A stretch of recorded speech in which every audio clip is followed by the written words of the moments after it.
Got the drone back. At least I think it's my drone. I've had this thing for a week, but haven't opened the box yet. Probably better take a look.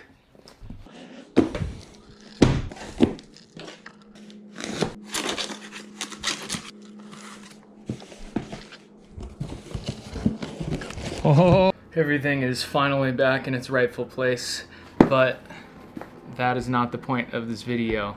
The point is that after spending almost $1,500 on my professional quality camera setup, I finally have some money coming back to me.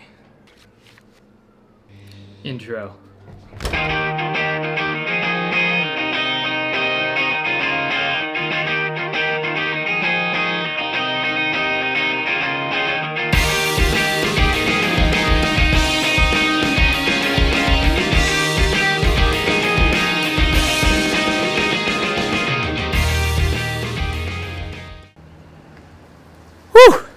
What is up, How to Start crew?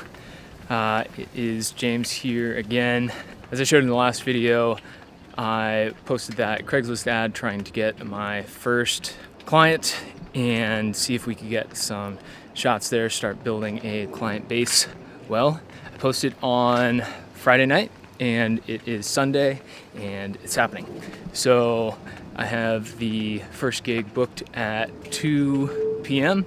and so I'm at the location right now. I'm gonna check it out, scope it out a little bit, see if I can come up with a good plan for things to shoot. Should be exciting. Wanted to bring you guys along for the ride and share the experience a little bit. So thanks for following along, guys. Let's see what happens. Here we go.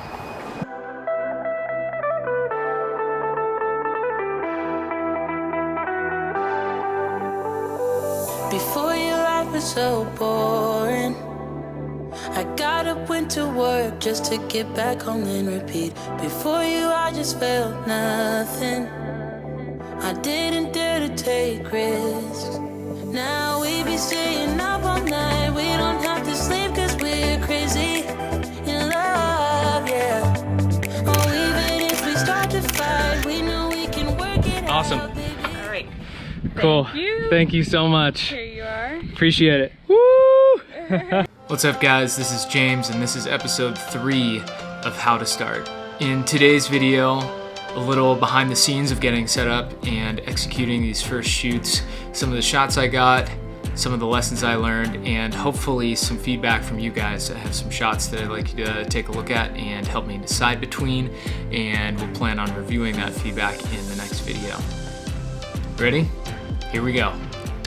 You may remember from the last video that we took some initial steps to get set up to start making money. So we did those initial portrait shots and used those to set up a super simple Craigslist ad.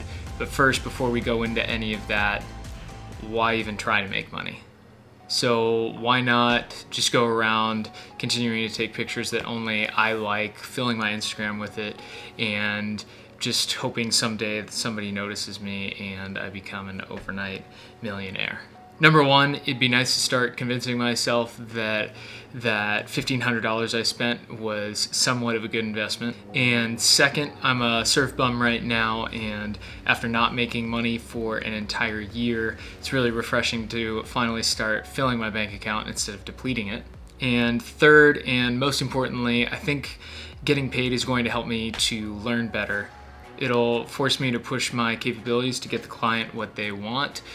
It will expose me to new situations that I couldn't have predicted beforehand and force me to problem solve on the spot. It teaches me what people like, what they find pleasing, and hopefully will help my photos be more pleasing to a wider variety of people. So how did I go about it?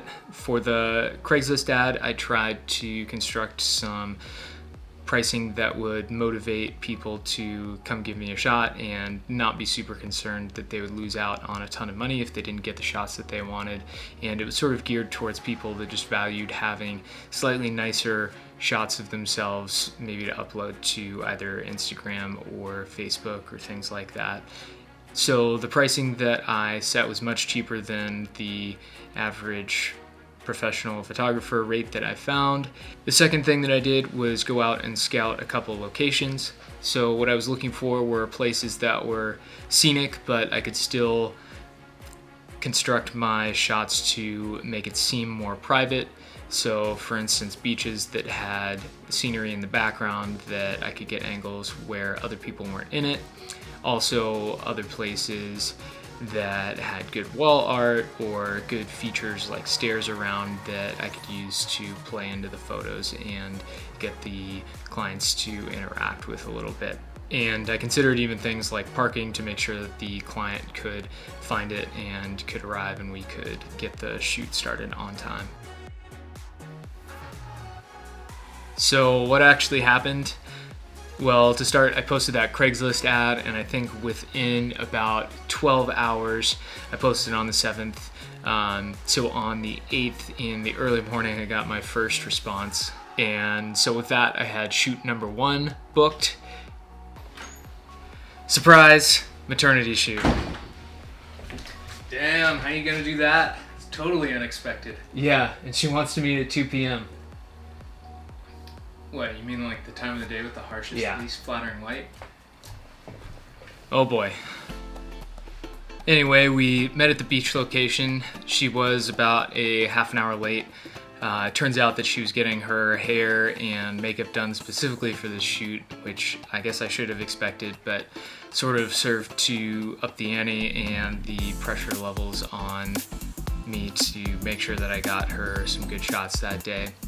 It was super windy, so I didn't really know what to expect, and especially since she was pregnant and the beach had a lot of rocks on it, I was already nervous about taking her over there. I wanted to make sure that she didn't fall or anything. Anyway, here are some of the shots that I got. Go ahead and pause to take a finer look. So those were some of my favorites, and here are some of hers. So if you could help me out, this is the point of the video where I'm hoping for some feedback. So grab a piece of scrap paper, and if you could write down your top 2 favorites out of those from either my selections or hers, and we'll go through the rest of the video and tally up for the other 2 shoots that I did. After we're done with that, if you guys could, just post what you come up with in the comments section below. Shoot 2. I had a fitness model contact me through Instagram, hoping that we could get a couple last-minute shots for some of the paid partnerships that she had going on. We met in the same urban area that I used for the shots in the Craigslist post, and we were able to use some stairs and some murals as good backgrounds for those. So here are some of those shots, mine first. And then her pics. So write down your favorites for those.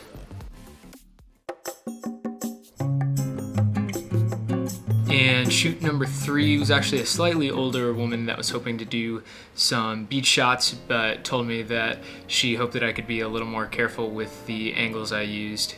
We were searching for a good date, and we had waited out the weather for about a week. Ended up finding a small weather window that I thought we could do it in, so we scheduled it and set it up. Getting there, it turned out to be super windy, but she was already there as well, so it was too late to think about canceling, so we just went for it. And having shot there before, I ended up trying to use some of the similar techniques that I had used in shoot number 1. So I tried to reuse that same high angle shooting down from the stairs to see how that would turn out. And while I was perched up there on the wall above the beach, I ended up getting yelled at by an elderly woman that I think was a homeowner nearby. So I snapped a couple more and then hopped down to avoid having a run in there. We also ended up doing some in-water work. So she posed on a rock that was a little bit set in the water. She ended up getting caught by surprise on a couple of waves, understandably, and spilling off. So it was a little bit nerve-wracking because I was worried about her getting hurt, but she ended up being just fine. And I also wanted to make sure that I didn't completely dunk my camera in the water, so I was doing sprints in and out of the ocean as waves would come in, trying to get close enough to her to get the shot that I wanted. I'm sure those moves looked really cool. Anyway, here are some shots from that one.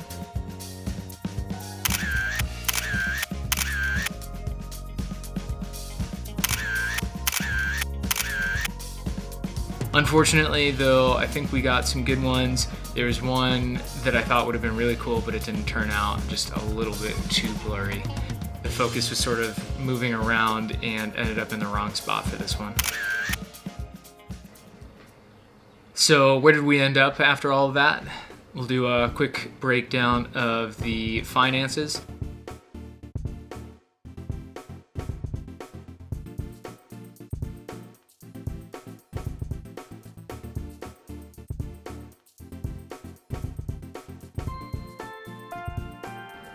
So definitely not the worst job in the world, and I haven't even started charging regular photographer rates. That being said, I still do have a ways to go to earn my money back.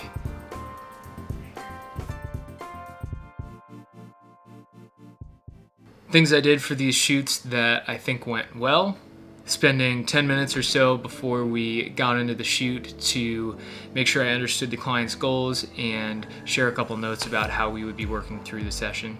And also reusing locations, so relying on a familiar location to take a little bit of the guesswork out of a process which otherwise has a lot of other variables in it. For instance, the weather, the client, the other people around, angry homeowners can all add into the mix and give you things to solve, so it's best to eliminate those questions where you can before you get to the shoot. Some things I think I could have done better: don't take so many pictures. I think I took on average above 800 pictures per shoot, which is just way too many. I ended up using probably 70 to 100 that I thought were good photos out of each one of those. So clearly I was taking way more photos than I needed to. I still like to take a couple to make sure that I can catch a good facial expression as things are moving around, but definitely could have decreased the amount of time that I had my hand on the shutter button. I also would have liked to have had a little more depth in some of these photos to get to closer of a portrait kind of look. For instance, with the fitness model in shoot 2, a lot of the times the client was sort of backed up against the wall, which gave a very flat look. For my personal opinion, I like to have a little bit more depth, a little bit more blur in the background, so I think next time I would try having her step closer towards me and further away from the wall to see if I can get sort of that three-dimensional effect. Maybe let me know what you guys think in the comment section below.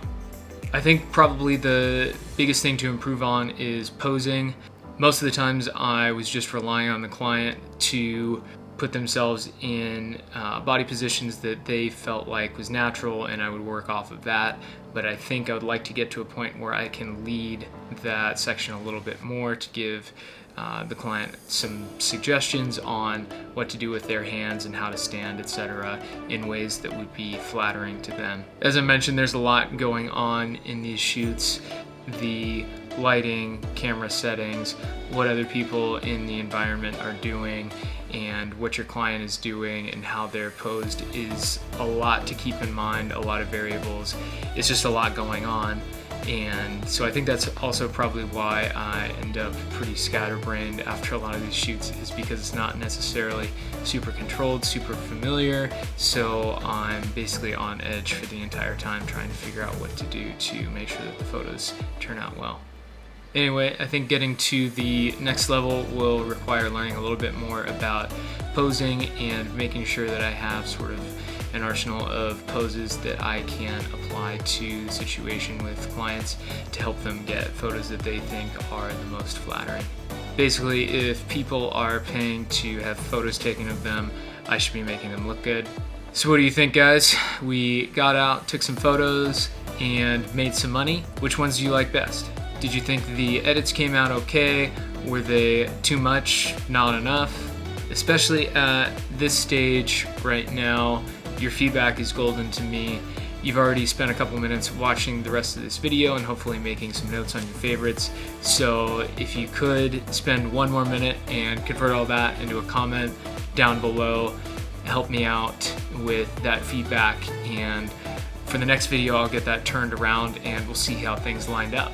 So look to that next video to find out how your picks compared with other people's and also how they compared with mine.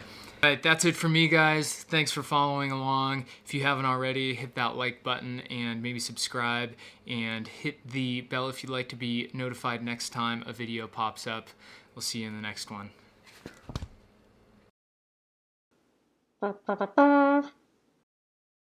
So help me out if you can. Find a piece of So help me out.